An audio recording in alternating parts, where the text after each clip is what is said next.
and welcome back to Illume Bible Studies. We're busy looking at the 7 churches of Revelation, and we've already done the first 2.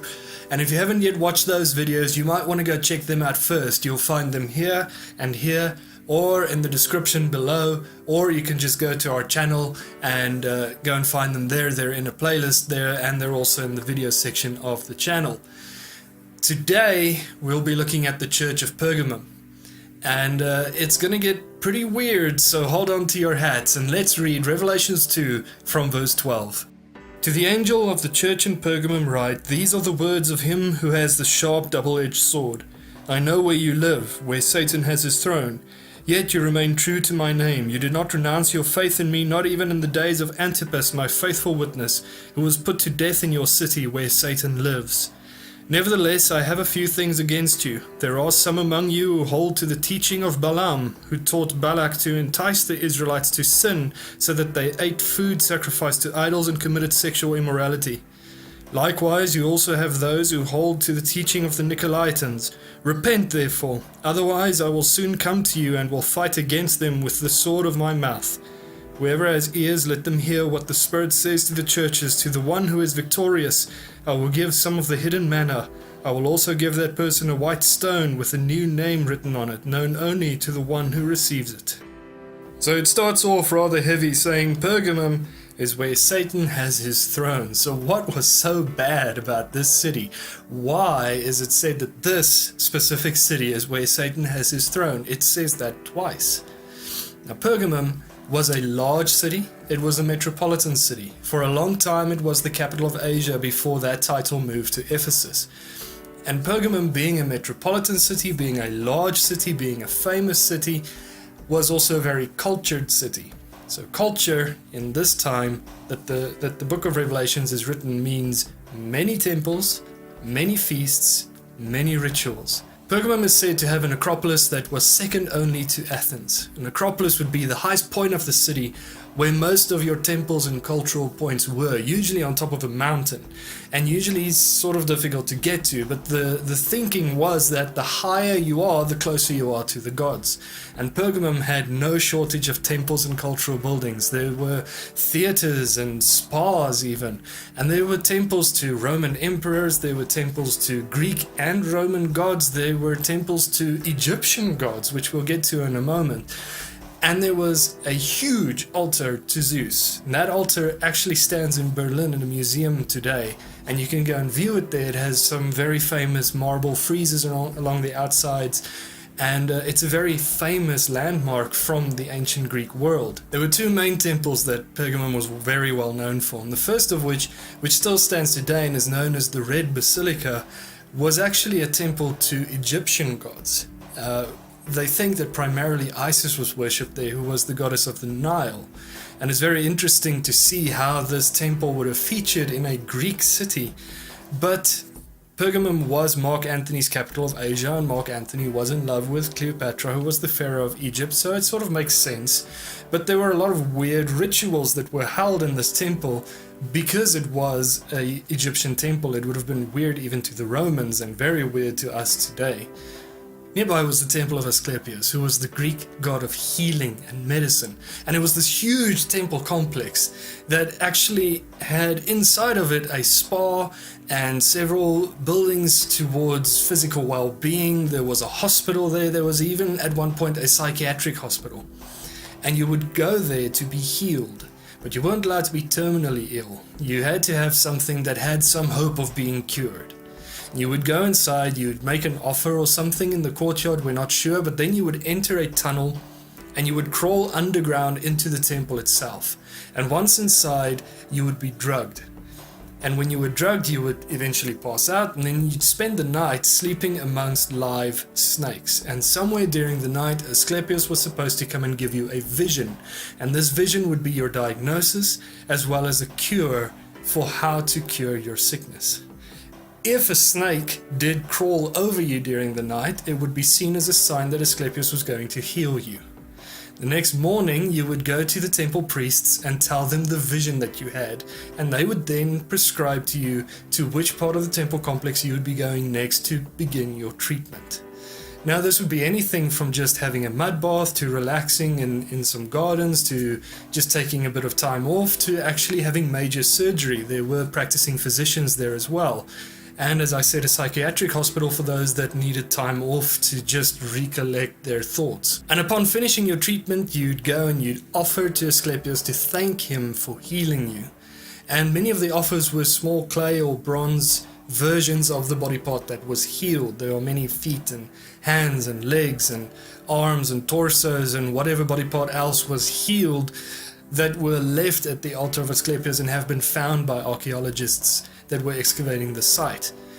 And this temple was very, very well known and very, very popular. But this is not why Pergamum was seen as the seat of Satan. Verse 13 tells us why that is. After saying that this is where Satan has his throne, after saying that these people remained true to God's name and did not renounce their faith, even in the days of Antipas, the faithful witness who was put to death in the city where Satan lives. And that is a very strong clue to what happened now. Antipas, we actually know a bit about. He was the first bishop of Pergamum, and he was anointed as bishop by St. John himself, John the Apostle. So Antipas was a very, very, very strong spiritual leader, and he's known for driving out demons. In fact, the tale says that he drove out so many demons in Pergamum that the demons went to the Greek priests to tell them that they needed to do something about this Antipas.